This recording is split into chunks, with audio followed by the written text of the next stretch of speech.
नमस्कार बंधुरा सबाइके अनेक अनेक स्वागत जानिए आजकेर रान्नाटा शुरू करছি।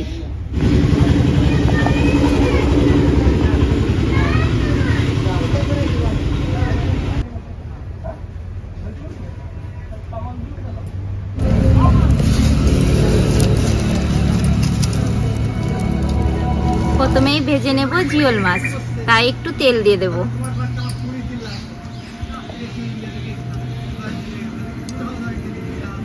মাছগুলোর মধ্যে আগেই লবণ হলুদ মেখে রেখেছি, এবার মাছগুলো তেলে ছেড়ে দেব।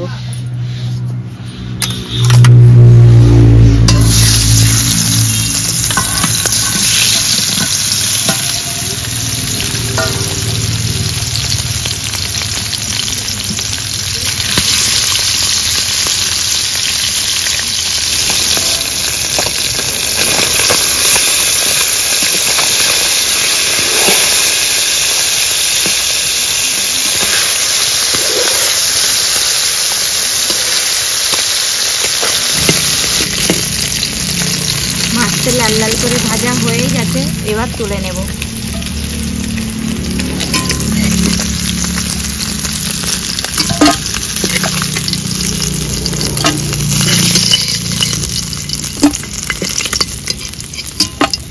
ভেজে নেব আলু।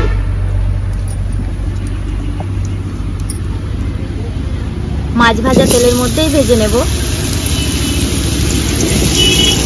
একটু লবণ হলুদ দিয়ে দেব।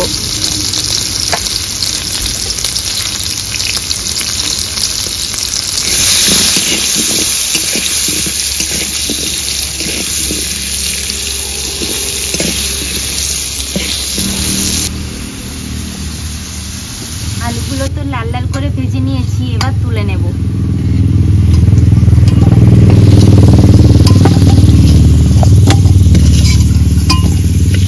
ভেজে নেব কেটে রাখা পটল।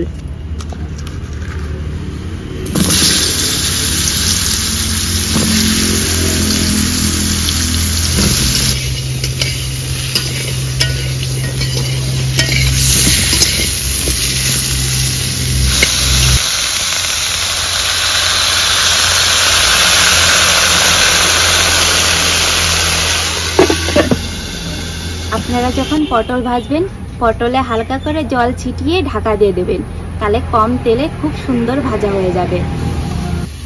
যখন এরকম শব্দ হচ্ছে শুনবেন, তখন ঢাকাটা তুলে নেবেন, তাহলে ভাববেন পটলের জল শুকিয়ে গেছে।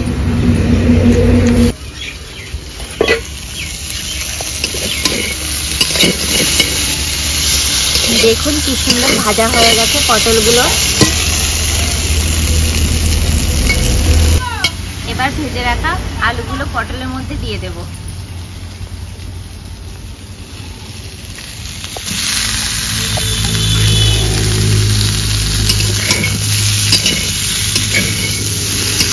এবার দিয়ে দেব পরিমাণ মতো জল।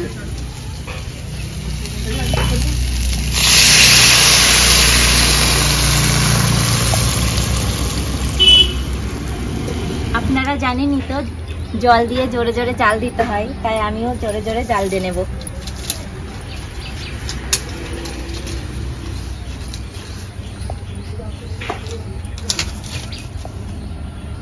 ঝোলে দিয়ে দেব চেরা কাঁচা লঙ্কা।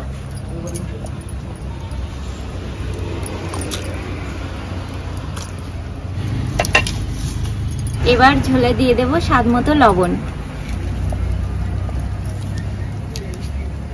আর পরিমাণ মতো হলুদ গুঁড়ো।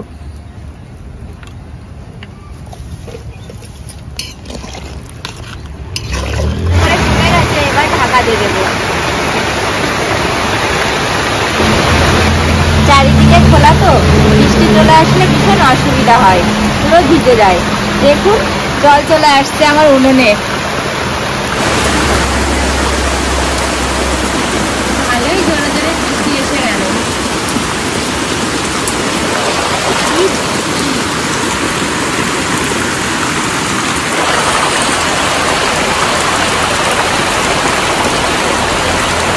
এবার ফোড়নের জন্য নামিয়ে নেব।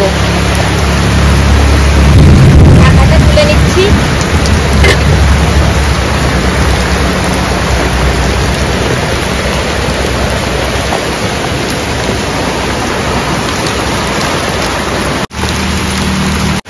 মশলা তৈরি করার জন্য প্রথমেই দিয়ে দেবো একটু সর্ষের তেল।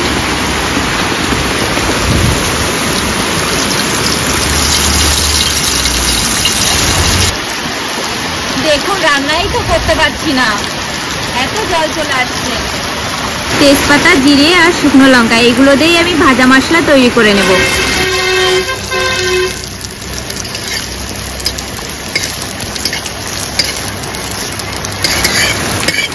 আমার ভাজা মশলা তৈরি হয়ে গেছে, এবার তুলে নেব।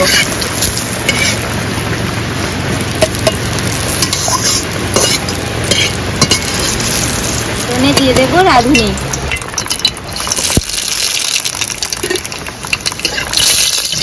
এবার ঝোলটা ঢেলে দেব।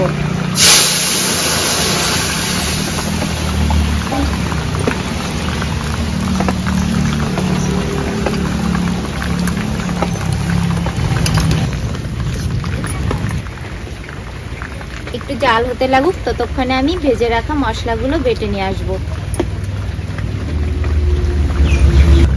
নিয়ে মশলাটা দিয়ে দেব।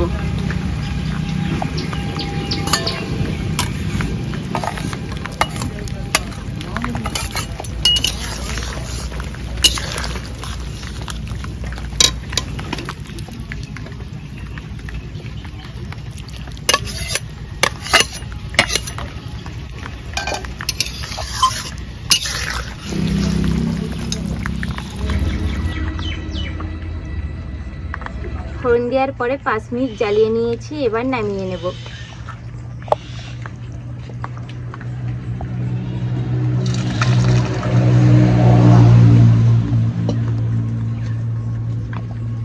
জ্বালানিগুলো বৃষ্টির ছাট এসে ভিজে গেছে, তাই নিয়ে উনুনের উপরে দিয়ে দিচ্ছি, শুকিয়ে যাবে। তাহলে কাল রান্না করতে আর অসুবিধা হবে না। যা বৃষ্টি হচ্ছে ওই জন্য এরকম ছাড়া আর উপায় নেই। আর কি করব, রান্না করতে হলে তো এইটুকু কষ্ট করতেই হবে। তাহলে বন্ধুরা, আলু পটল দিয়ে জিওল মাছের পাতলা ঝোল আপনারা বাড়িতে করে দেখবেন, ভীষণই ভালো লাগবে। আর লাইক কমেন্ট করতে কিন্তু ভুলবেন না। আর আপনারা সবাই ভালো থাকবেন, সুস্থ থাকবেন। আজকের ভিডিওটি এখানেই শেষ করছি।